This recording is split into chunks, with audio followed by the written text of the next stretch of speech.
오늘은 준비되지 않은 왕 르호보암이라고 하는 제목을 가지고 오늘 오전에 말씀을 전해드리도록 하겠습니다.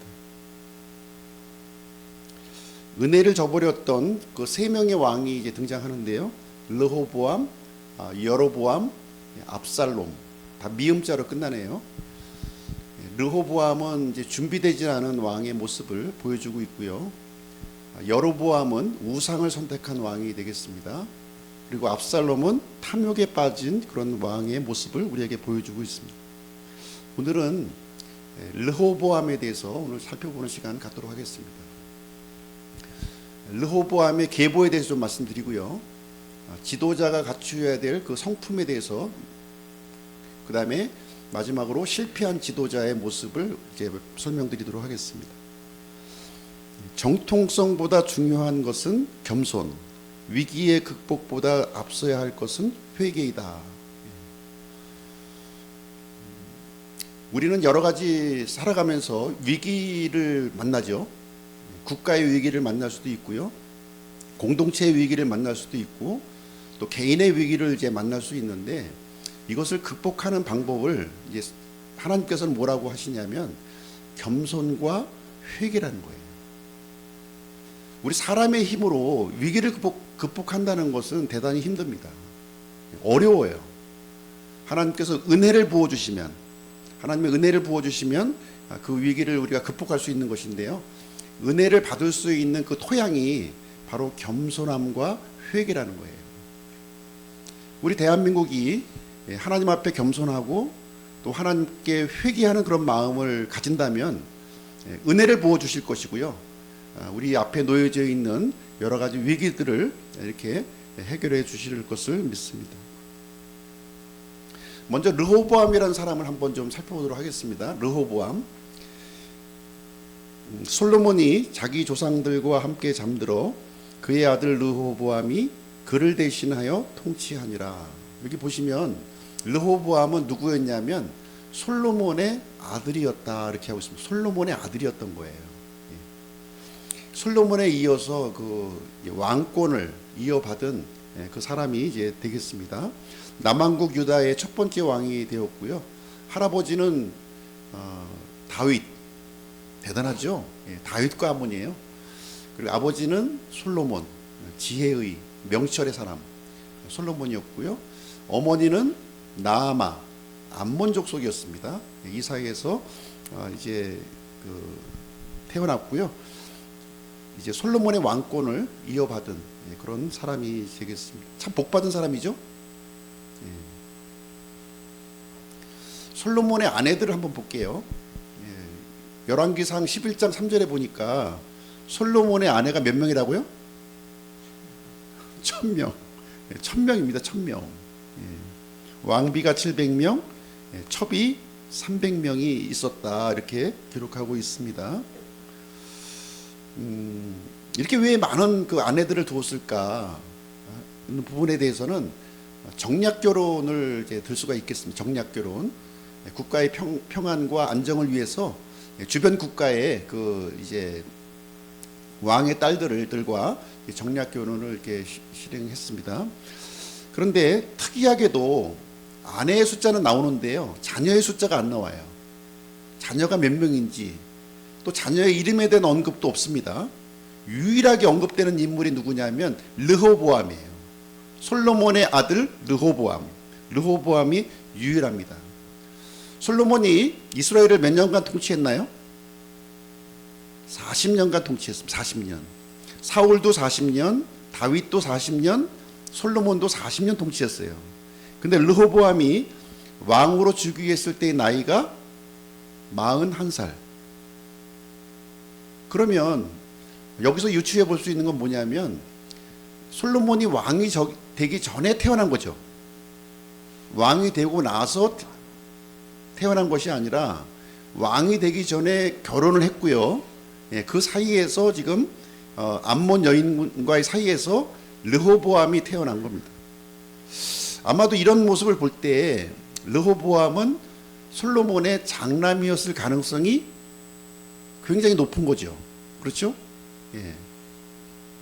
그래서 지금 이제 이 솔로몬의 아내가 많았는데요. 자녀들도 당연히 많았겠죠. 그렇지 않겠습니까? 예, 그래서 그럼에도 불구하고 르호보암이 이렇게 왕으로 되는 데는 자연스럽게 이루어진 거예요. 이렇게 누구도 반대도 하지 않고 그냥 다 인정하는 가운데 이렇게 이 왕위를 이어받게 되었습니다. 그래서 다윗, 솔로몬, 르호보암 이렇게 왕권이 이어지는데 그 어떤 구설수가 없었다는 거예요. 어떤 경쟁자도 없었고, 예, 이렇게 자연스럽게 당연히 르호보암이 이어진다고 생각을 했고, 르호보암은 그 자리를 차지한 것으로 이렇게 보여집니다. 그래서 르호보암은요, 다윗 언약의 계승자가 된 거예요. 사무엘하 7장에 나와 있는 이 다윗 언약의 이 정통성을 물려받은 그 인물이 바로 르호보암이라는 겁니다. 르호보암. 다윗의 언약을 이어받았고, 또 솔로몬의 그 통치권을 이어받았고요. 그리고 통일 왕국 이스라엘의 왕이 된 거예요. 12지파를 관장하는, 예, 이런 엄청난 이 권한을, 특권을 부여받은 인물이 바로 르호보암이었다, 이렇게 얘기하고 있습니다. 솔로몬은 그 자녀 교육을 잘했을까요, 못했을까요?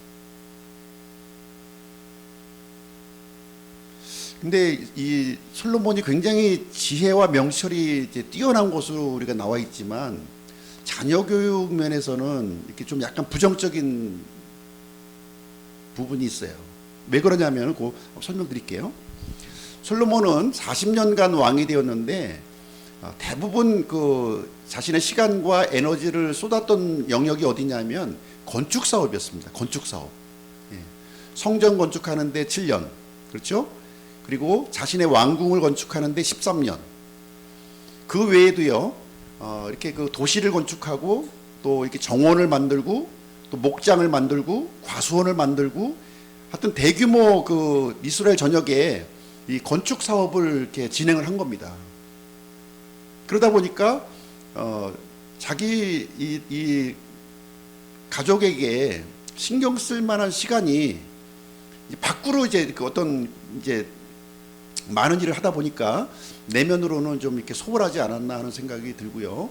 이 모습을 좀 보면은 솔로몬의 시작은 굉장히 좋았습니다. 예, 성전을 건축하고 이렇게 영적으로 이렇게 시작을 했어요. 하나님 앞에 명철을 구하고요. 예, 겸손한 모습을 이렇게 보였지만, 근데 점차 이렇게 시간이 흘러가면서 이렇게 세속적인 모습으로 이렇게 보여지는 현상을 우리는 이제 발견할 수가 있습니다. 그래서 이제 르호보암의 살펴보면서요, 성숙하지 못한 성품을 우리는 르호보암을 통해서 발견하는 거예요. 아니, 아버지가 이렇게 뛰어난데 아들도 좀 이렇게 좀 같이 좀 장점을 이어받았으면 참 좋았겠죠. 그런데 르호보암은 그렇지 못했다 하는 것이 오늘 이제 진행되는 말씀에서 드러나게 되는 것입니다. 솔로몬은 잠언을 기록했습니다. 잠언에서 강조했던 내용이 뭐냐면 경청, 그리고 겸손함, 주의 뜻, 인내, 이런 것을 이제 주로 가르쳤어요. 근데 르호보암의 그 성품을 보시게 되면 어떤 모습을 보냐면 잠언과는 정반대의 모습인 거예요. 고집스러움, 교만함, 또 자기 뜻 주장이 강하고요, 굉장히 조급한 모습이 르호보암에게서 발견이 되고 있는 것입니다. 자, 이렇게 외적으로는 아마 르호보암이 똑똑했고요, 아마 재능도 아마 탁월했을 것으로 생각이 됩니다. 또 젊었고요, 젊음도 있었고. 근데 문제는 뭐냐면 내면이 준비가 안 된 거예요. 내면이, 외적인 면은 갖추어졌는데 내면이 준비가 안 된 이런 사람들이 지도자가 되었을 때 어떤 현상이 일어나는가 하는 거예요. 이런 사람이 지도자가 되면 공동체가 상처를 입게 되고요, 자신도 실패한 지도자로 남게 된다 하는 것을 오늘 이제 르호보암의 그 일생을 통해서 가르쳐 주는 메시지가 되겠습니다. 자, 지도자가 갖추어야 될 그 성품을 이렇게 보시면 이렇게 네 가지 영역을 우리는 좀 생각해 볼 수 있습니다. 물론 외적인 영역도 우리가 좀 갖춰야 되겠지만, 지도자에게는 외적인 모습보다는 내면적인 부분이 더 중요한 겁니다. 지혜에 있어서 분별력이 있어야 되고요. 또 성품에 있어서 속중심이 올바라야 되는 겁니다. 그리고 믿음에 있어서는 하나님과의 관계가 건강해야 되는 것이고요. 또 관계에 있어서는 이렇게 이 백성들을 다스리고 섬기는 그런 모습을 나타나야 된다고 하는 것입니다.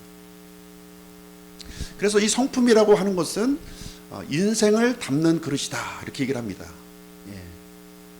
그래서 성품을 우리가 갖춘다고 하는 것은 굉장히 중요한 거예요. 굉장히 중요한 겁니다. 그래서 그릇의 모양과 용도에 따라서 다른 사람을 이렇게 살릴 수도 있고요. 또 죽일 수도 있는 겁니다. 또 무너뜨릴 수도 있는 것이고요. 그래서 우리가 내면의 이 그릇을 잘 다듬는 그런 일을 우리가 해야 되는데 어떻게 하면 이 성품이 다듬어질까요? 막 결심하면 될까요? 좋은 사람 돼야지. 이 성품은 이제 그 독서를 통해서 우리가 이제 이루어집니다. 많은 책을 읽고 많은 사람과 소통하고 그랬을 때 이 내면의 그릇이 이렇게 다듬어지는 것을 우리가 볼 수가 있습니다. 근데 오늘 살펴볼 르호보암은요, 전혀 그렇지 않는 모습을 우리를 보여주게 됩니다. 그래서 하나님의 집에는 많은 그릇이 필요해요. 많은 그릇. 간장종지도 있고요. 이게 밥그릇도 있고 국그릇도 있고 과일을 담을 수 있는 이런 그릇, 여러 모양의 그릇이 있습니다. 다 필요한 거죠. 뭐 작은 그릇이라고 필요 없는 건 아니에요. 다 필요하지만 용도가 있다는 겁니다. 만약에 간장종지 같은 사람이 지도자가 되면 어떻게 됩니까? 양념이 주식이 될 수는 없잖아요. 양념이. 그렇죠? 그래서 지도자는 그래도 넓고 이게 포용력이 있고 좀 단단한 그릇이어야 되는 거예요. 이 깨지기 쉬운 그릇이 지도자가 되면 본인도 마음의 상처를 입고 다른 사람도 상처를 입게 되는 그런 일이 생긴다는 것을 얘기해 주고 있습니다. 첫 번째는 지혜의 그릇이 이제 형성이 돼야 됩니다. 지혜의 그릇. 근데 르호보암은 고집스러움과 자기중심성이 굉장히 강한 인물이었다는 거예요. 오늘 제 이 내용을 통해서 보시게 되면 백성들이 이제 왕이 되고 난 다음에 백성들이 르호보암을 찾아옵니다. 찾아오는데 솔로몬 왕 때에 많은 건축 사업 때문에 사람들이 지친 거예요. 지쳤어. 그래서 세금도 좀 줄여주시고 노역도 좀 감소시켜 줬으면 좋겠습니다 하고 요청을 해온 겁니다. 이랬을 때 지금 이제 그 르호보암의 반응이에요. 르호보암 이 문제를 어떻게 이제 해결하고 있는지 한번 보시기 바랍니다. 르호보암은 노인들의 권고를 받아들이지 않았다는 거예요. 대신에 누구의 권고를 받아들입니까?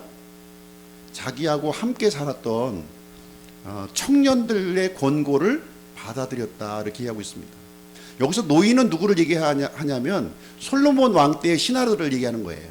솔로몬 왕 때의 그 신하들의 권고는 받아들이지 않고 자기 동년배의 그 권고를 받아들였다 지금 얘기하고 있습니다. 노인의 권고라고 해서 무조건 받아들일 필요는 없는 거죠. 무조건 받아들일 필요는 없어요. 그러나 노인의 이런 경력, 이런 경험, 이런 것은 이렇게 그 신중하게 받아들이는 자세가 필요한 겁니다. 그 자세가 있어야 되는 거예요. 근데 르호보암은 그런 자세가 없었던 거죠. 노인들은 이렇게 저물어 가는 이런 세대고, 과거의 그 사람이 현대에 살고 있는 내 문제는 내가 더 잘 알지. 이런 생각을 이제 가지고 있었던 것입니다. 그래서 르호보암의 경우는 이렇게 경청하는 것과 공감하는 능력이 굉장히 부족한 지도자였구나 하는 것을 이 말씀을 통해서 발견할 수 있습니다.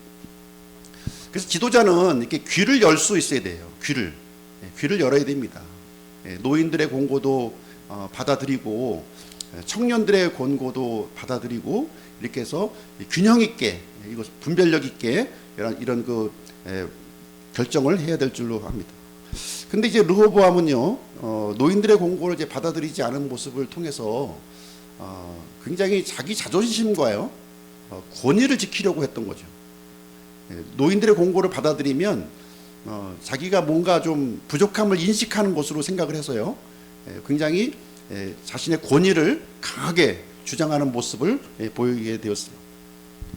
잠언서에 보시면 어리석은 자와 이제 지혜로운 사람이 나오는데요. 지혜로운 사람은 어떤 사람입니까?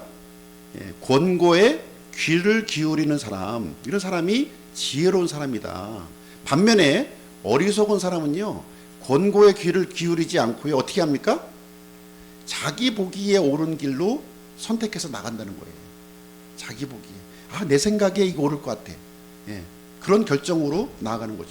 그러나 지혜로운 사람은요, 여러 사람의 이 권고를 받아들여서 종합적으로 이렇게 판단을 하게 되는 것입니다. 두 번째, 지도자는 어떤 그릇이 준비되어야 되느냐? 성품의 그릇입니다. 성품의 그릇. 근데 르호보암의 경우는 어떤 성품을 가지고 있었냐면 교만함과 완고함을 가지고 있었다는 거예요. 교만함과 완고함. 여기 한 표현 한번 보실게요.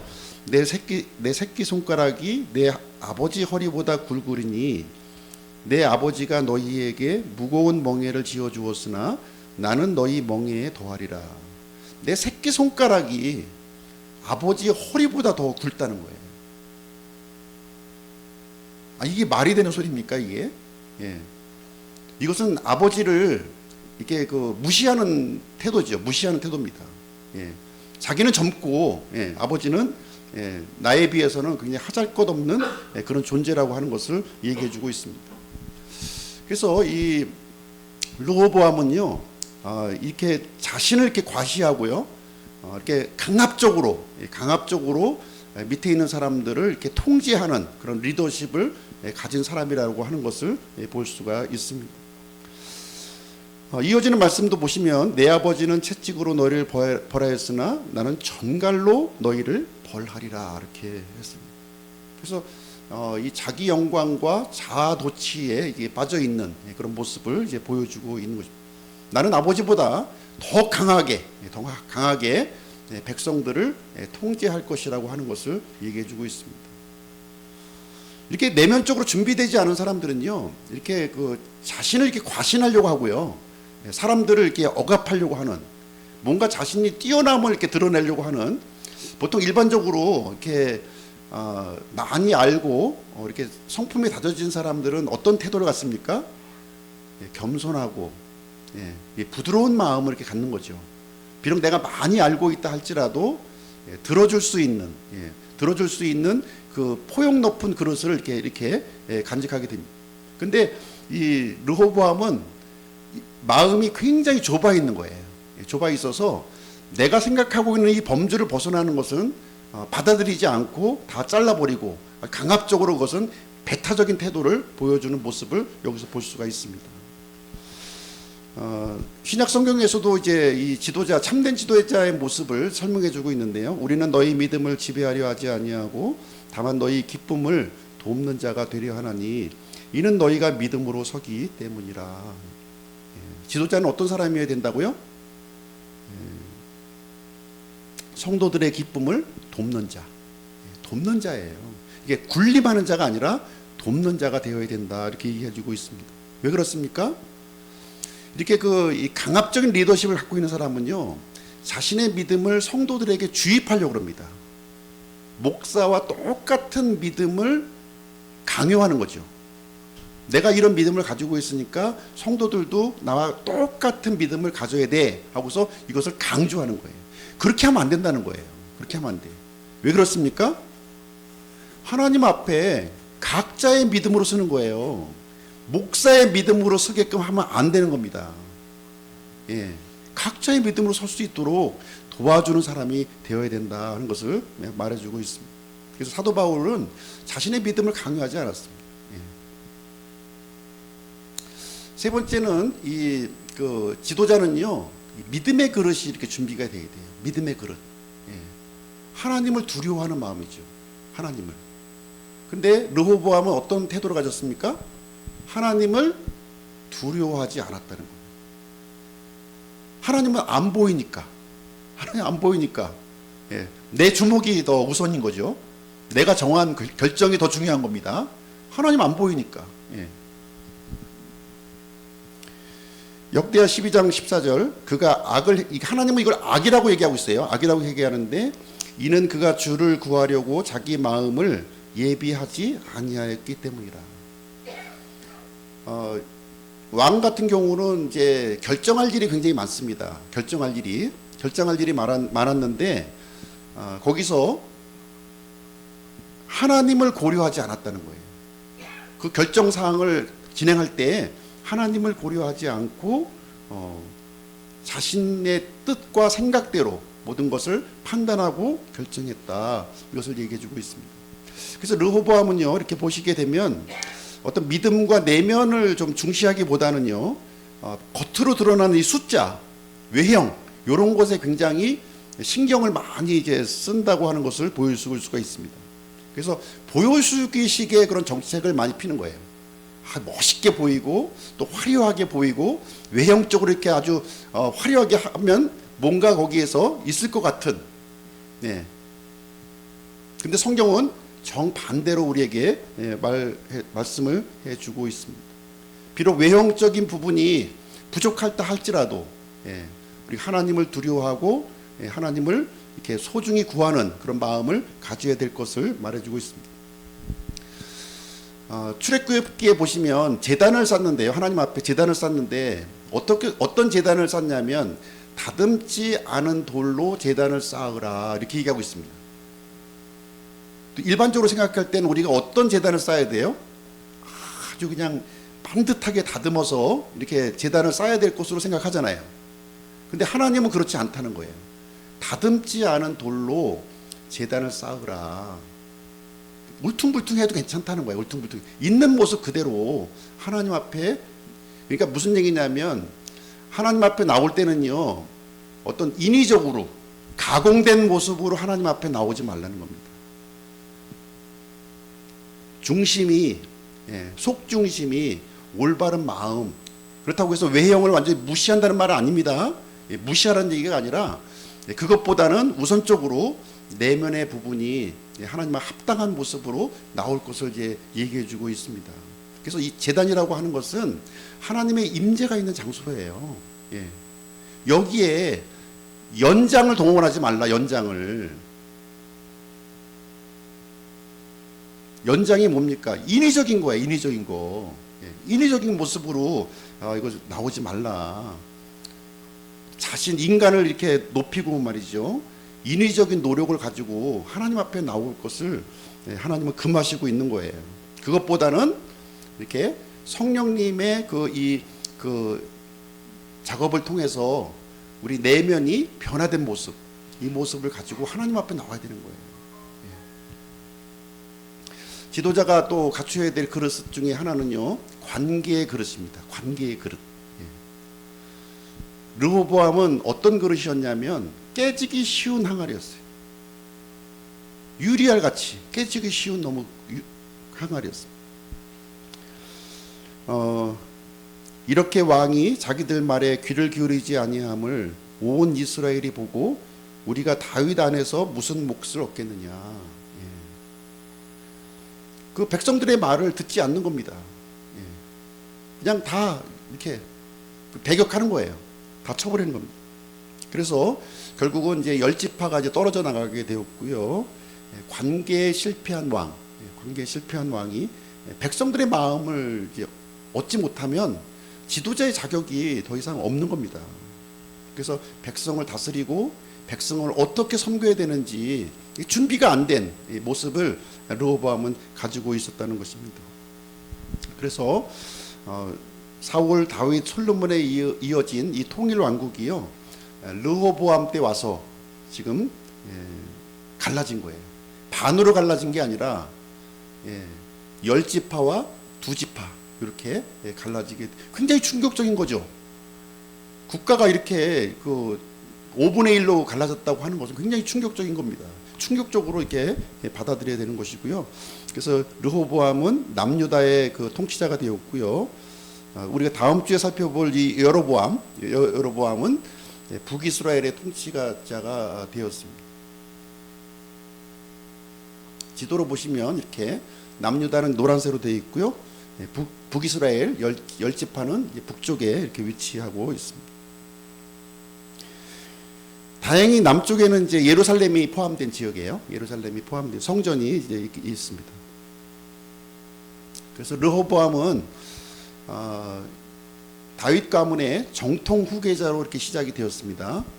그러나 준비되지 않은 그릇이었기 때문에 왕국이 분리가 되었고요. 그래서 이걸 회복하기 위해서 또 어떻게 합니까? 르호보암은 전쟁을 또 일으키는 거예요. 전쟁을 일으켜서 전쟁을. 근데 하나님께서 이 전쟁을 막으십니다. 동족 간에 그렇게 되면 이제 완전히 이제 그 이스라엘은 르호보암 때 와서 사라지게 되는 거죠. 사라지지 않도록 하기 위해서 하나님이 그 전쟁을 이제 막으시는 장면이 나옵니다. 그래서 이제 르호보암은 실패한 지도자로 남게 되는데요. 여기 보시면 왕국이 분열이 됐어요. 그래서 르호보암은 이걸 해결하기 위해서 인간적인 노력을 합니다. 내 힘으로 뭐 다시 이것을 북이스라엘을 이제 가져오겠다 하는 생각을 하게 되지만 하나님의 개입으로 이것은 이제 제동이 걸리게 됩니다. 그 모습을 한번 볼게요. 주가 이같이 말하노라 너희는 올라가지 말고 너희 형제들과 싸우지도 말며 각각 자기 집으로 돌아가라.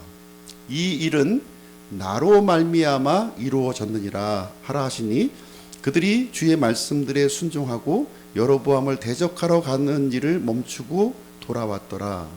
스마야 대언자를 통해서 이 말씀이 전달이 됩니다. 이 르호보암에게요. 지금 그 왕국이 분열된 것은 왜 일어났다고요? 물론 르호보암의 잘못 때문에 일어나긴 했지만 지금 누가 나눠주신 거예요? 하나님께서 나눠주셨다는 거잖아요. 이때 우리 어떻게 반응해야 됩니까? 아니야. 우리 내가 힘으로 내가 이 북이스라엘을 내가 가지고 와야지. 이거 하나님의 방법이 아니라는 거예요. 우리 그리스도인들은 싸우는 방법이 좀 달라야 됩니다. 싸우는 방법이 힘으로 무력으로 하는 것은 세속적인 방법이에요. 근데 우리는 그리스도인들 하나님의 방법으로 하나님의 뜻에 순종하는 방법으로 우리는 싸워야 할 것을 얘기해주고 있습니다. 굉장히 다행스러운 일이 생겨요. 여기서요. 지금 하나님의 생각과 지금 르호보암의 생각이 충돌했는데요. 지금 이 상황에서 지금 르호보암이 자기 생각을 접고 하나님의 생각을 받아들입니다. 다행스럽게.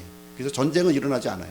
그래서 분열된 북이스라엘과 남유다로 분열된 상태로 이렇게 가게 됩니다. 그러고 나서 얼마 지난 후의 모습, 르호보암의 모습을 한번 볼게요. 뭔가 좀 이렇게 달라진 모습을 보여주고 있는데요. 지금 르호보암이 계속해서 달라지는지 한번 볼게요. 르호보암이 왕국을 굳건히 세우고 자기 세력을 강화한 뒤에 그가 주의 율법을 버렸습니다. 잠깐 하나님의 말씀을 순종하는 것처럼 보였는데 르호보암은 중심이 바뀌었습니까? 안 바뀌었습니까? 안 바뀌었어요. 하나님 중심이 아니라 누구 중심이에요? 내 중심이고 내 중심. 이게 바뀌어져야 되는 겁니다. 그리스도인은 이게 바뀌어져야 돼요. 내 중심에서 하나님의 중심으로 바뀌어져야 됩니다. 비록 내 생각하고 하나님의 생각이 틀려도 하나님의 말씀에 순종하는 마음이 전제되어 있어야 된다는 겁니다. 그렇죠? 근데 르호보암의 생각은 항상 어디에 있어요? 국가가 부강하고 내가 힘이 세야 되고 내가 군사력이 강해야 되고 뭔가 외형적으로 이게 풍요함을 이렇게 추구하는 그런 쪽으로 정책이 진행됐다는 것을 볼 수가 있고요. 그러면서 결국 어떻게 됐습니까? 하나님의 말씀을 버렸다. 우리가 외적으로 막 이 풍요하고 문제가 없으면 그냥 잘 되는 것으로 생각하잖아요. 그렇지 않습니다. 우리가 잘 나가고 있을 때, 뭔가 잘 나가고 있을 때요, 우리 내면의 모습이 적나라하게 나타납니다.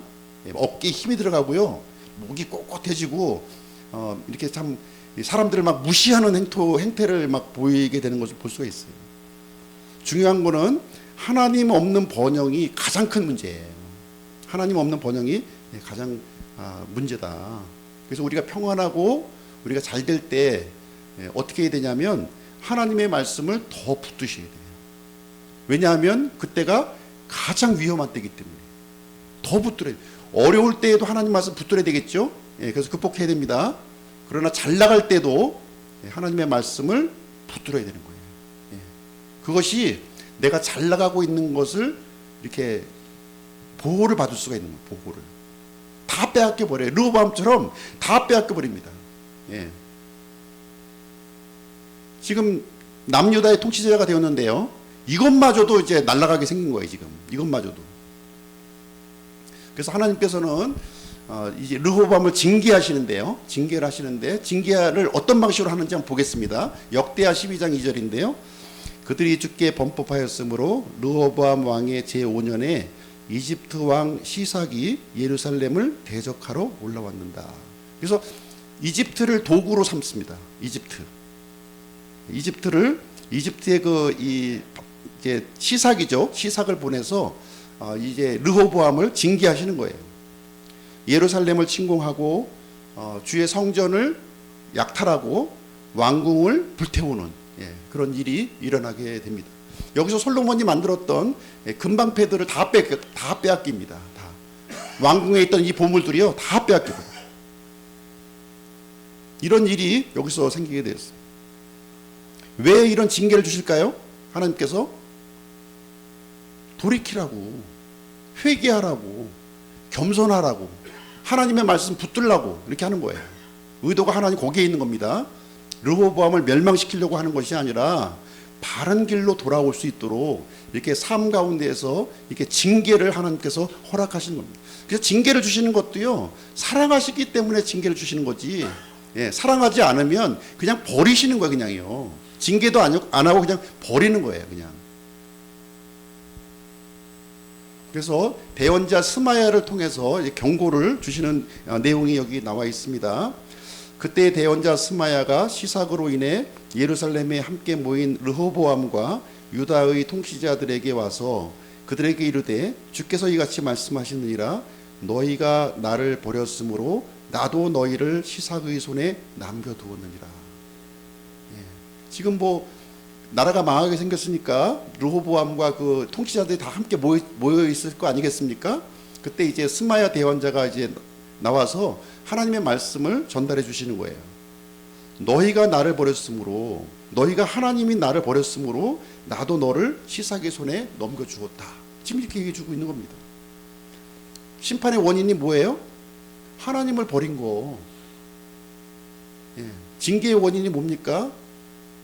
주의 율법을 버린 거, 경시한 거, 여기에 있었다는 거예요. 하나님께서 생명의 보호막을 거두신 거예요. 근데 우리는 내가 잘해서, 내가 힘이 강해서 이렇게 잘 살고 문제가 없는 거로 생각을 하는 거죠.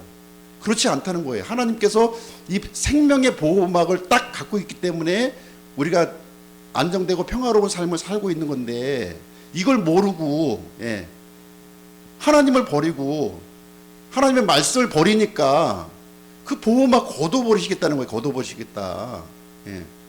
계속 외적의 침략으로 이제 남유다는 멸망의 직전에 지금 와 있는 것입니다.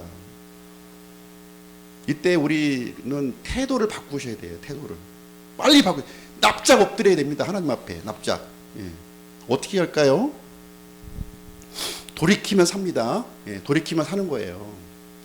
나는 사악한 자가 죽는 것을 기뻐하지 아니하며 오히려 그 사악한 자가 자기 길을 버리고 돌아서서 사는 것을 기뻐하느라. 아무리 약한 사람이라도요, 하나님 앞에 돌이키면 살려주겠다. 지금 이걸 약속하고 있습니다. 그럼에도 불구하고 하나님을 믿는다는 사람들이, 하나님의 백성들이 잘못한 것을 인식하지도 않고 돌이키지 않으면 어떻게 됩니까? 멸망의 길로 가는 거죠. 생명의 보호막 거두어주고 그냥 네 힘대로 살아봐.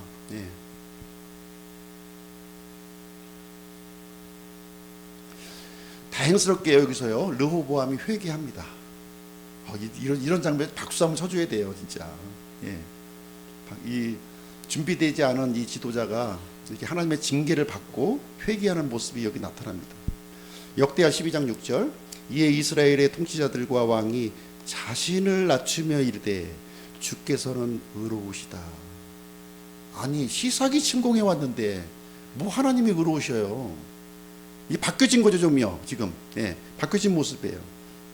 겸손한 마음을 품고 하나님을 인정하는 그 상황을 지금 여기서 보여주고 있습니다. 하나님은 이렇게 그 멸망을 선포하셔요. 이렇게 멸망, 너희들 멸망할 거야, 내가 너희들 버릴 거야, 이런 표현이 많이 나옵니다. 그런데 이 성경을 보시게 되면 하나님의 확정된 미래가 있어요. 심판, 멸망에 대한 메시지를 주시는데 이것은 회개를 통해서 바꿀 수 있다는 겁니다. 하나님의 은혜죠. 하나님의 은혜입니다. 그래서 하나님의 심판은 기계적이지 않고요, 회개의 기회를 주시는 겁니다. 이런 멸망의 메시지, 심판의 메시지를 주시는 이유는 뭐냐면 회개의 기회를 우리에게 주시는 거예요. 그래서 인간이 그 태도를 바꾸면 하나님께서 태도를 바꿔주신다는 겁니다. 그래서 하나님께서 원하시는 건 뭐냐면 우리를 징계하고 우리가 삶의 위기를 이렇게 주더라도 그 목적은 어디에 있냐면 우리에게 구원을 주시고 생명을 주시는 데 있다. 우리를 나쁘게 만들려고 하는 것이 아니다 하는 것을 우리에게 알려주고 있습니다. 그래서 그럼에도 불구하고 우리 인간들이 궁극적으로 하나님의 심판을 받는 것은 우리 인간의 책임이라는 거예요.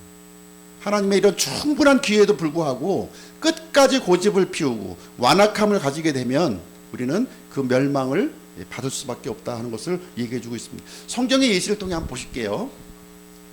하나님께서 멸망을 선포한 그 상황이에요. 멸망을 선포했습니다. 이 광야 이스라엘 백성들이 이제 금송아지를 섬기는 일이 있었죠. 이때 하나님이 뭐라고 그랬습니까? 이 백성들을 다 진멸할 거라고 말씀하셨어요.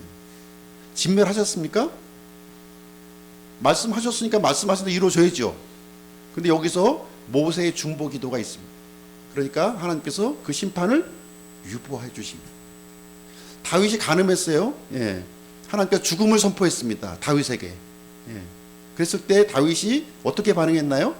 즉시 회개했잖아요. 즉시. 그러니까 그 생명을 유지시켜 주시는 장면이 나오게 됩니다. 니느웨 그 백성들을 하나님께서 심판하시겠다고 말씀하셨어요. 40일 후에 니느웨가 멸망할 것이다. 요나 보고 가서 이 심판의 메시지를 전파하라고 그랬습니다. 그때 니느웨 백성들이 어떻게 했어요? 통치자부터 시작해서 백성에 이르기까지 다 베옷을 입고 회개했잖아요. 그 심판을 유보하시는 내용이 나오게 됩니다. 르호보암도 마찬가지예요. 시사에게 넘겨줬어요. 이제 남유다 끝이야 했지만 르호보암이 부분적인 회개를 합니다. 부분적인 회개, 완전한 회개도 아니에요. 부분적인 회개를 해요. 그랬을 때 하나님께서 부분적인 구원을 이렇게 주시는 장면이 나온 겁니다. 근데 경고를 주었음에도 불구하고 회개치 않고 계속 완악한 마음, 굽히지 않는 마음을 가지면 어떻게 됩니까? 그건 멸망이죠. 그건 멸망이 되는 거예요. 그 예가 여기 나와 있습니다. 소돔과 고모라에 대해 심판을 하나님께서 말씀하셨죠? 어떻게 반응했나요? 아이고, 심판이 어딨어? 이렇게 살기 좋은 세상인데 조롱하고 무시했지 않습니까? 그래서 불과 유황의 심판이 떨어져서 지금 사해바다가 된 거예요. 지금 파라오, 이집트의 파라오도 마찬가지죠.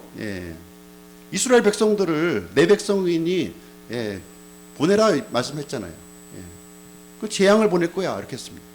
그래도 이 파라오는 회개하지 않고 강팍한 마음을 가진 거예요. 그리고 어떻게 됐습니까? 결국은 파라오 그 왕조가 몰락한 겁니다. 역사의 그 기록에서 삭제가 돼 버렸습니다. 사울왕도 마찬가지죠. 이 왕위가 다른 사람에게 넘어갈 거야. 그러면 어떻게 반응하는 게 올바른 겁니까? 회개하고 겸손한 마음을 품고 제가 잘못했습니다, 하나님의 뜻대로 살겠습니다 했으면은 그 왕권이 계속 이어졌겠죠. 요나단으로. 근데 그렇게 했습니까? 안 했잖아요. 하나님의 뜻을 어기고 왕으로 기름 부름 받은 이 다윗을 계속 죽이려고 이렇게 하는 모습이 통해서 지금 이제 사울 왕조가 끝나게 되었습니다. 남유다도 마찬가지죠. 우상 숭배하고 이렇게 부패하게 하니까 예루살렘이 멸망할 것을 이렇게 미리 말씀해 주셨어요. 그랬을 때 이스라엘 백성들은 하나님의 이 말씀을 거절하고 조롱했습니다. 그래서 결국은 바벨론 포로로 이제 간 것이고, 이 하나님의 경고를 듣지 않으면 그 멸망이 이제 임하게 된다. 말씀대로 이루어진다는 것입니다. 자, 오늘 이제 결론을 마치도록 하겠습니다. 오늘은 이제 르호보암에 대해서 같이 이제 말씀드렸는데요. 다윗과 솔로몬과 르호보암으로 이어지는 왕조의 그 정통성을 이어받은 그런 통치자였습니다. 그런데 내면의 준비와 영적 중심이 결여된 그런 지도자였다는 거예요. 그래서 그의 교만은 백성의 마음을 잃게 했고, 그의 불통은 왕국을 분열시켰고, 그의 영적 무관심은 하나님의 보호를 떠나게 했다는 것을 우리에게 말씀해 주고 있습니다. 결국 하나님의 손이 이제 떠났을 때요. 떠났을 때 어떤 일이 일어났나요? 시삭의 군대가 예루살렘을 침공하고 성전과 왕궁이 이제 무너져 버렸습니다. 그러나 그 절망의 한가운데서 르호보암은요, 한 대언자의 말에 겸손히 엎드리게 됩니다. 그래서 아무리 절망적인 상황에서도요, 하나님 앞에 겸손하고 엎드리면 살 수 있어요. 하나님 붙들면 살 수 있는 거예요. 내 힘으로 살고자 하는 사람은요, 무너질 수밖에 없는 것이고요, 하나님의 은혜를 붙들고 하나님을 찾고자 하면, 하나님을 찾고자 하는 이 간절함이 우리에게 있어야 된다는 거예요. 절박함이 있으면 됩니다. 그 절박함이 하나님께서 우리에게 은혜를 베풀어 주시고 우리의 삶의 이 길을 열어 주신다는 거예요. 하나님의 손이 나를 이제 개입하시게 된다는 것이죠. 그래서 그들이 스스로 겸손한 것을 보시고 내가 조금 구원을 베풀었다. 조금. 그래서 이 말씀을 통해서 알 수 있는 건 뭐냐면 르호보암의 회개가 완전하지는 않았다는 거예요. 여전히 부족했다는 겁니다. 근데 하나님은 그 부족한 회개도 받아주신다. 받아주셔서 부분적인 은혜라도 이렇게 주신다는 겁니다. 그게 하나님의 마음이고요, 부모의 마음인 거예요. 부모의 마음. 그런 하나님 마음 붙드시고 한 주를 이렇게 살아가시는 우리 기쁨 침례교회 성도님들이 되시기를 주님의 이름으로 축복드립니다.